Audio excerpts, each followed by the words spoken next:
You've been training for 2 years. Some days you feel jacked, other days you feel small. You're stronger than ever, but you can't tell if you're actually building muscle or just getting better at lifting. What if I told you there is a number that cuts through all the noise, a metric that shows your actual muscle development, regardless of whether you're carrying extra fat or feeling bloated or lean? It's called fat-free mass index, and most lifters haven't heard of it, but once you understand your FFMI, it changes how you think about progress, goal setting, and whether you should be cutting or bulking. Today, we're exploring the muscle metric that might be more important than anything else you're currently tracking.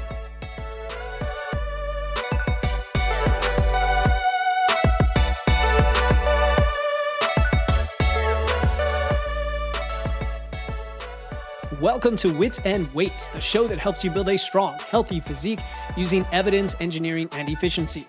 I'm your host, Philip Pape, and today we're going to talk about a number that could reframe how you view your physique progress. Picture this. You're looking in the mirror after a training session, after a workout. Your pump's gone, the lighting's bad. You're questioning whether all these months of consistent training have actually built any muscle.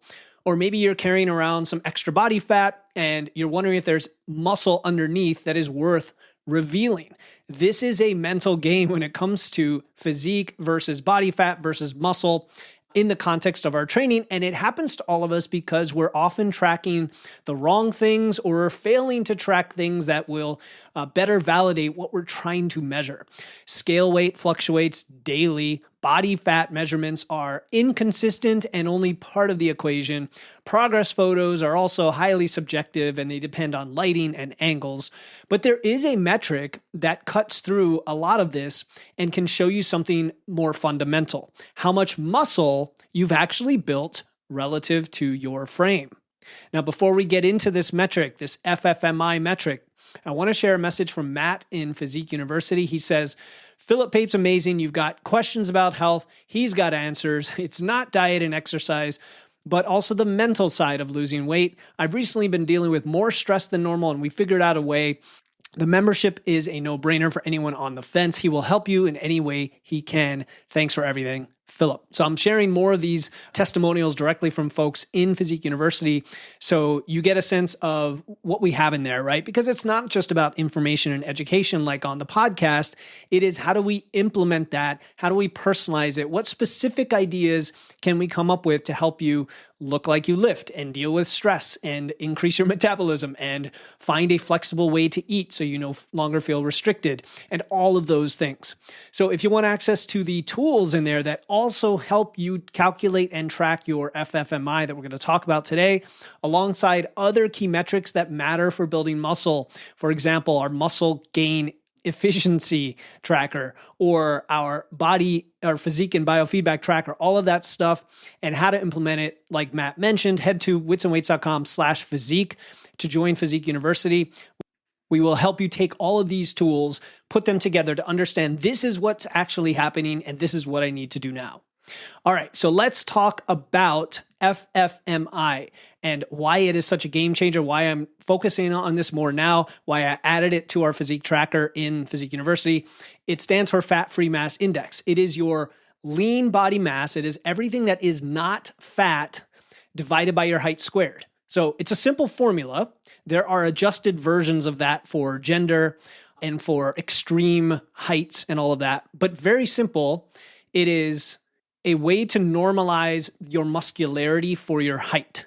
So if you think of your muscles, your bones, your organs, your water, all of that structural stuff that makes up your body is your lean mass. And so it looks at that because it's not your fat mass. So it's independent of how much body fat you have and normalizes it for your height. And that's what makes this powerful. FFMI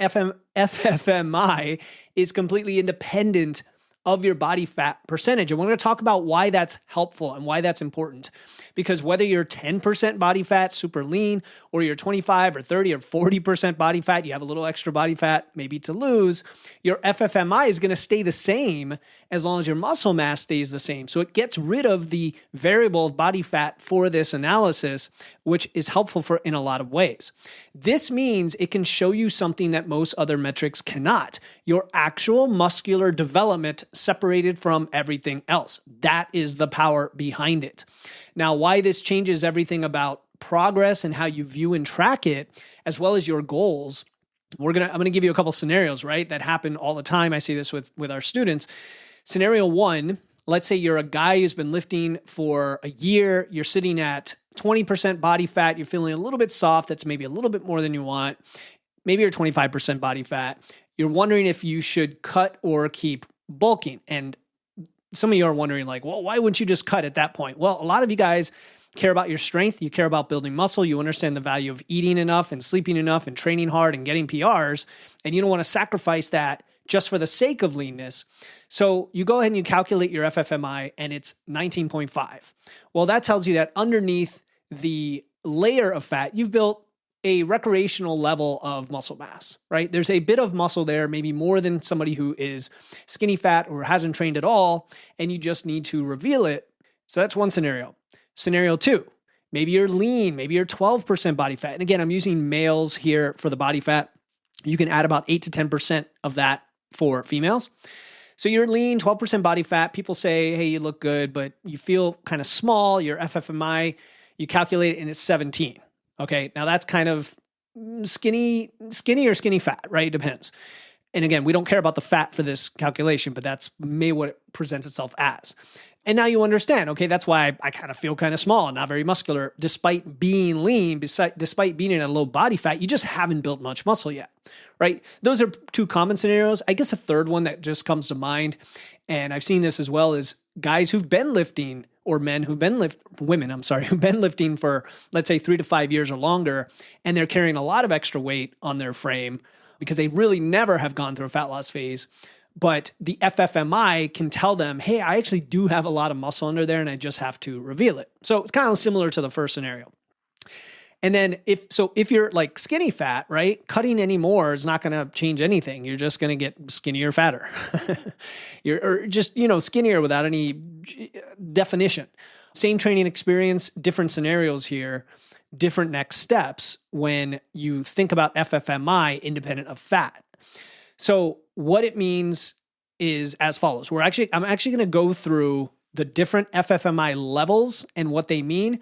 And by the way, one of the inspirations for this episode was a recent Jeff Nippard YouTube video about natty or not, how FFMI is often used as a cutoff. Like if you're over 25, you're on drugs. If not, you're not. And there's some truth to that, but that's kind of where it came from. For practical everyday purposes, my audience, you guys listening and our students in Physique U, don't care about that distinction. They care more about what do I need to do next? What do I need to focus on? How muscular am I? Is this important? So there are different tables that we have for comparing men to men and women to women, but I'm just going to go with the male side of things. And then for women, it tends to be less because women carry more body fat and less muscle. And it is what it is, right? But we do have comparison tables for both. So if you're around 17 to 18 FFMI, this is the low end. This is the beginner territory. This might be the lean guy who looks okay in clothes, but then feels small, or the higher body fat guy who's just starting to build a base. So a lot of us in our 40s, 50s who we're kind of sedentary most of our life and hadn't lifted or are detrained and have some extra body fat, just don't have much muscle right now. So that's 17 or 18 FFMI. Then we get up to 19 to 20. You're a recreational lifter at that point. And by the way, the FFMI is a kind of narrow range. I mean, we're talking 17 to like 24 for the vast majority of people. That's a small range of numbers. I almost wish when they came up with this, they were able to, scale it up so it has more resolution. But it is what it is. So back to what we're talking about. 19 or 20, recreational lifter. You have some noticeable muscle mass. If you're lean, people probably can tell, hey, you're kind of fit, you lift. Maybe at the earlier stages, not big and jacked, but you lift. If you're carrying some fat on top of that, then there's something underneath that could be worth revealing, depending on how much fat you have to lose and how defined you want to look and all that.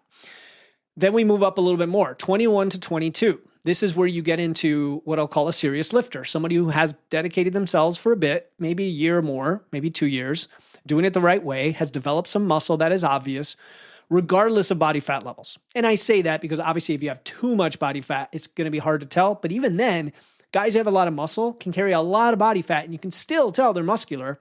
They're not going to have six pack, but if they're wearing a shirt, you can see the big traps, the big shoulders, the back, the taper and all that stuff. Okay. And then we get to 23 to 24. And I've been lifting now for officially, seriously for about 4 years, 4 to 5 years. And I'm around 23. And honestly, that I have a long way to go. But this is somebody who is getting along with their development as a natural lifter. It represents several years of consistent training. And honestly, the difference between 22, 23, 24 can be really big. So if you're 22 or 23, that you've worked hard to build muscle, and that's a lot of you out there. Be proud of that. To get to like 24 is quite advanced and quite muscular. And then again, 25 is kind of the peak. So 23 to 24 is years of consistent training, maybe some solid genetics. Again, I don't buy into that too much being a deal breaker for people. And then we get to 25 and up, and this is the natural ceiling based on decades of research on drug-free bodybuilders versus steroids. Most of us listening don't have to worry about that. If you're enhanced, great, you might then crack that ceiling, but it's not something we have to worry about. So hopefully this sets a good frame for where you want to be or where you are right now. And then, for women, just shift these down about 3 to 4 points, what I just said. That's really all you have to do. So FFMI becomes very powerful for decisions. Most people get caught up in kind of endlessly cutting and bulking, not knowing when they should do both. It's one of the most common questions I get. When should I cut? When should I bulk? I've done episodes about that. And even then, there's not like a universal principle. But if I were to get as universal as I could, I think FFMI is a great metric for that. Now, because FFMI is independent of fat, if you have 40% body fat, even though you're super muscular, I'm probably going to say you need to lose some fat for health reasons, right? But those are kind of, I'll call it the outliers or on the edge. Usually a lot of guys I work with, or even women who have a lot of weight to lose, it's not that they're carrying like this massive amount of muscle underneath, with some exceptions, right? I do have clients who are like, look, I have built muscle. I am muscular. I just don't know how to deal or dial in my nutrition. Okay, that makes sense. So if your FFMI is really low, let's say 17 or 18 for a guy, to me, no matter what, your priority should be to build muscle. Okay, now again, if you carry a lot of extra weight, because we're trying to separate the two variables, you can still build a lot of muscle while being in a slight deficit perhaps. We just went over all of this when we talked about body recomp on a recent episode, as well as in the workshop we had, which you can still grab that replay. You can grab the plan, you can grab the nutrition plan, all the guidance on how to set up your next 12 weeks to body recomp. That is available at live.witsandweights.com, link in the show notes. But if you are on the low end of this scale, build muscle, please. Unless you're very, very high body fat, I want you to build muscle. And what that means is at least body recomp, but ideally in a surplus. You need more muscle mass before you worry about getting leaner to reveal the muscle. Again, unless we're talking health reasons, and then you're kind of doing both at the same time. If we move up the scale and your FFMI is pretty solid, let's say, in the 21 to 22 range, then it's going to depend more on the body fat at that point. And cutting at that point to reveal what you have makes complete sense if you're not as lean as you want to be, because you've done the hard work of building the muscle. Hey, this is Philip, and before we continue, I want to talk about cookware. We all love to make our own food. I love non-stick pans. The problem is I've avoided them for years because when they get scratched, when they get heated, they can release microplastics, PFAS, small particles that can accumulate over time in the body, and some studies have shown them to be linked to health issues. If you're optimizing your nutrition and making lots of food for you and your family at home, it doesn't make sense to compromise that with questionable cookware. So that's why I was interested when Chef's Foundry, who is sponsoring this episode, showed me their ceramic cookware. It's called the P600 and uses Swiss-engineered ceramic coating, which has no Teflon, no PFAS, no plastic components. It is non-stick. It works on all stovetops. It goes straight into the oven. All the things you need if you're trying to cook a lot of your meals at home. Right now, you can get the P600 at 50% off by going to witsandweights.com/chefsfoundry. You'll also get a bunch of accessories with that. There's a whole page that explains what you'll get for that discounted 50% off. Go to witsandweights.com/chefsfoundry or click the link in the show notes. All right, let's get back to the show. Now, building muscle takes time, and it takes longer than you think. It takes years, especially as you advance. I will say the first year is a huge step change for people who do it right. So you can definitely get a kind of a quick win in that first year or two, and then couple it with a fat loss phase to reveal that. But then you're going to probably spend 3 to 5 years of consistent training to go from an 18 to like a 22 FFMI, which makes sense because again, I'm around there, 22, 23, and I've been lifting for 4 or 5 years. If you've been lifting for like 10 years and you've done it consistently and you have decent genetics, you're probably pushing 23, 24 at this point, right? And a lot of people are surprised by that because most people are not competitors. Most people are not posing and oiling up and trying to be a bodybuilder on stage or get like 8% lean. But I have clients who are not competitors, and when they do take the time to really lean out, which again is an extreme thing, it's not the best thing for your health. I'm just going to say that it's not the best, but getting super shredded, you end up looking like somebody who maybe can go on stage, at least in an amateur competition, right? So it's achievable is my point. And my show, Wits and Weights, this show is not about physique for its own sake. The reason I care about all this is for the muscle side of things, but a lot of people have vanity goals. They have physique goals as well. And they both align, physique and health, as long as you are not pushing an extreme or doing it for very long.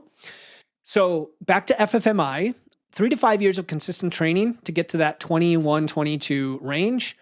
And compare that to how fast you can lose fat. If you want to drop 8% of body fat, it takes about 3 to 4 months for most people. Yeah, you can drop 5 to 8% body fat in 3 to 4 months. I can help you do it. We do it all the time. And I know a lot of you are like, yeah, but that's really what I want. But no, that's not what you want. You want to look and feel better. You want to be stronger. You want to be fitter. You want to have better health. That comes through building muscle, and then losing fat's kind of the easy part. And it actually gets easier when you build muscle. But fat-free mass index, depending on the number you are today, is going to help you understand the timeline you're operating on so you have realistic expectations.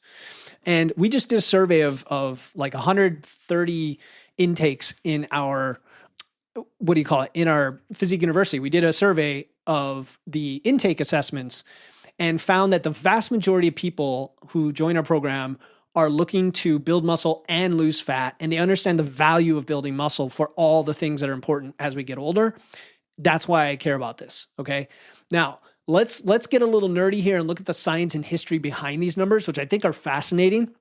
And then stick around for the end when we're going to tie this all together on really how to use them in terms of tracking and making progress and setting goals.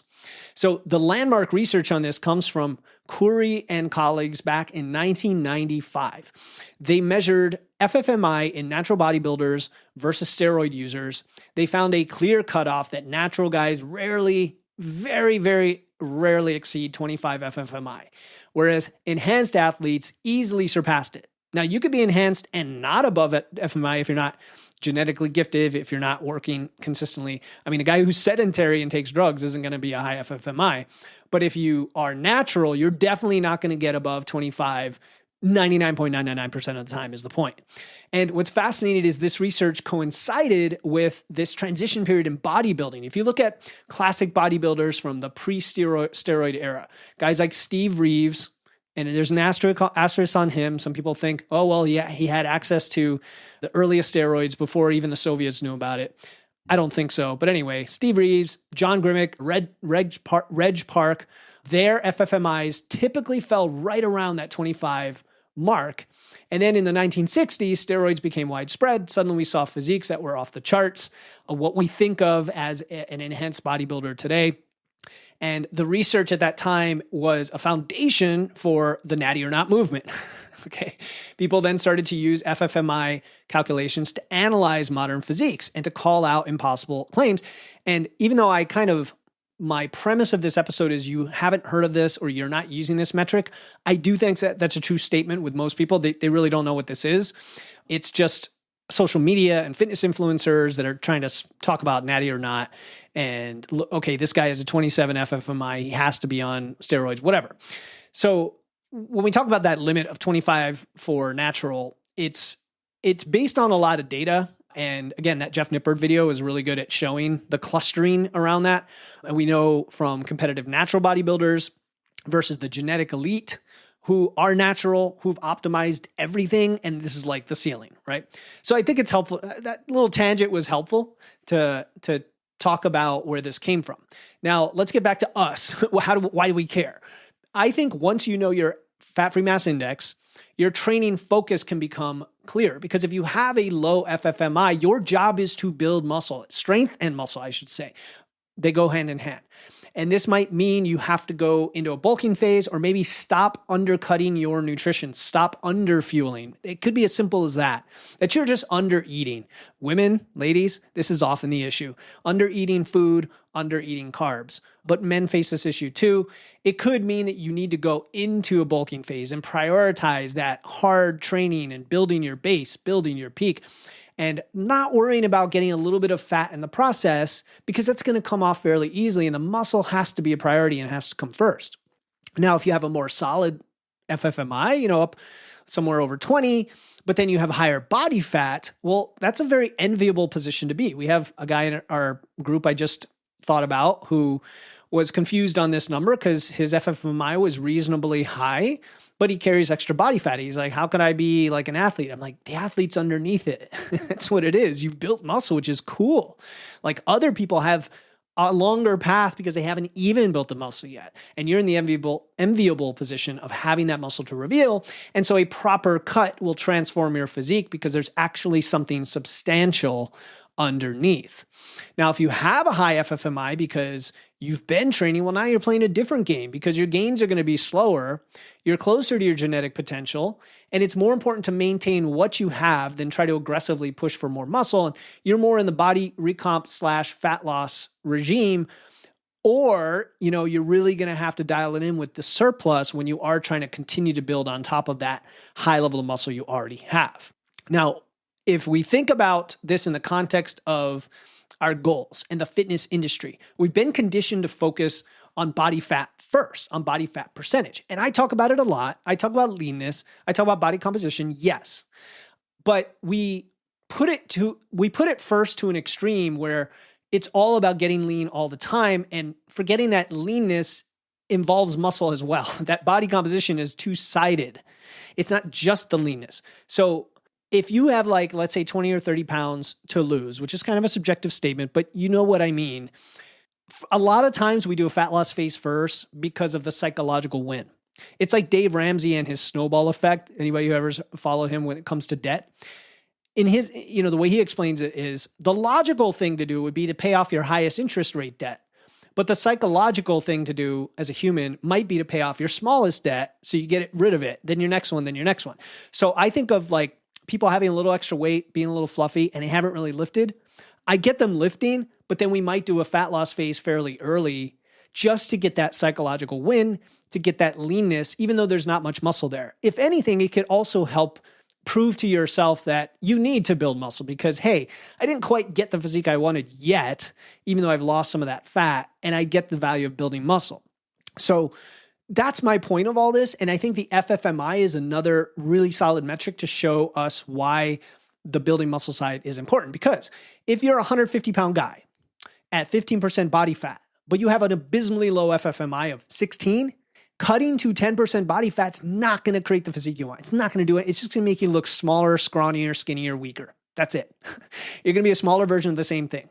Right? It's strength and muscle over skinniness, because even if you want the physique we think of as, I guess, skinny, muscular, whatever, you still have to have the muscle. That's really the point. You still have to have that, right? This is also especially relevant for women who've been told to do all the cardio and to move and eat 1,200 calories or 1,000 or 800 or whatever. I'm going to do an episode very soon, I think next week, about those low calorie levels. Are they safe or not? What's the narrative around it? What should you be thinking of in the context of calorie intake? But I do think a lot of women are under eating and do so to try to get lean, but then they have a very low muscularity, right? It's like 14, which is the equivalent of like a 16 or 17 for a man. And then you're not going to have that shape or the tone or the definition that you're looking for. You're just not. You've got to build the muscle. So the real power of FFMI comes from tracking it over time and watching it change, just like a lot of the other things we talk about. During a proper muscle building phase, you should see FFMI gradually increasing. In our 90-day body recomp workshop, I walked through the tracker and I gave an example of a very conservative body recomp phase over 3 months. Okay, by body recomp, again, I mean building muscle, losing fat at the same time. Very conservative. Lost a tiny bit in the waist, gained a little bit in the neck. This was for a male, but for women, same thing can apply. You can use the hips as well. And when you look at the numbers, you notice that by just fueling yourself appropriately and not dieting, and you lose a tiny bit of fat and you gain a little bit of muscle, your FFMI starts to climb up. And that's a really good validation that even a short period of training effectively and fueling yourself pays off. It will pay off. So if you're afraid of gaining too much fat and you don't want to go bulk and go into a surplus, that's okay. You can body recomp. If you're afraid of restricting and trying to diet to lose fat, you don't have to do that either. You can body recomp. That's my point. So, if you're in a cut, by the way, your FFMI should hold steady while your body fat drops. That is important to understand as well, because that tells us we're holding on to our lean mass, right? Because it's just a function of lean mass normalized by your height. So both of those should hold steady. They go hand in hand. Now, if your FFMI is dropping during a cut, then you are losing muscle, right? If it's increasing during a bulk, you're gaining, if it's not increasing during a bulk, then you're gaining mostly fat and not muscle. So again, it's just another way to objectively tell whether your training and nutrition are working. And it is a nice, simple number to normalize against. Now, let's talk about the mental side. Let's talk about psychology. There's something very liberating about this number, about FFMI, the more I've thought about this, because it separates your muscle development from your body composition. And that means you can actually feel good about your progress. You have a win there, even when you're not at your leanest. Because people always ask, how do I focus on other stuff when I'm gaining this extra fat? And one of the things I'll say is, hey, have a couple sets of clothes, one for when you're bulking, one for when you're leaning, and wear your bigger clothes. And that's one way to feel better. Great. Also focus on the process of building strength. Also focus on your measurements. But a lot of those are a little bit kind of buried in the weeds.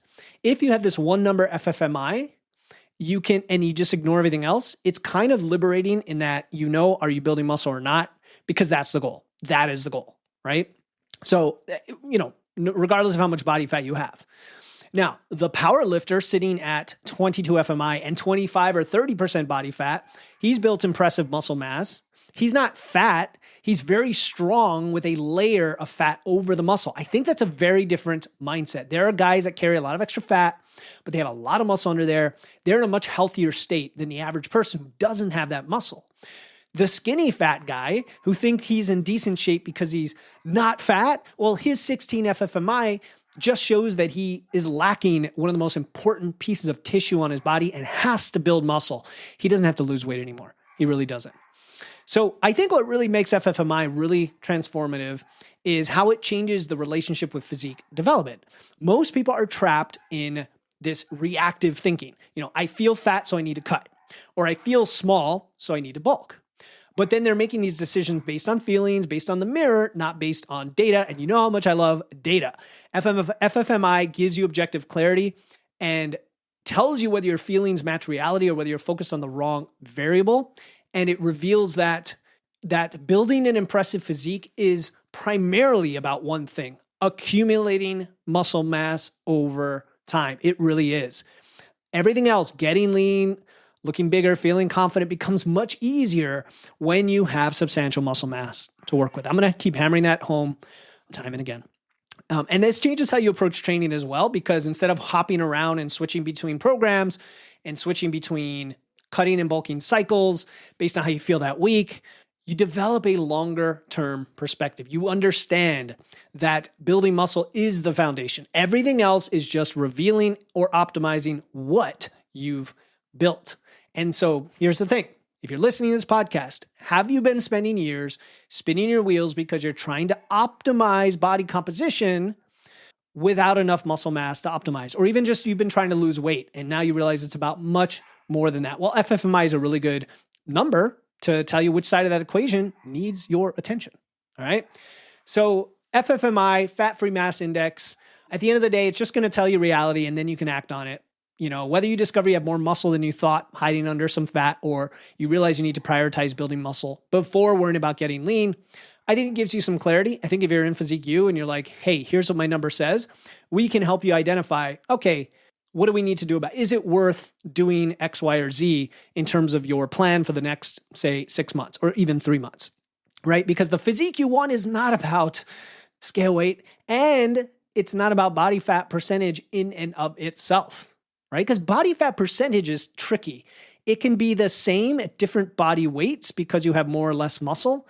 And so the more muscle you have, the less you're concerned about body fat percentage, if that makes sense, right? Because you can be lean at a higher scale weight. We want to build that muscle mass first and then optimize how you present that muscle. That's the way I would put it, okay?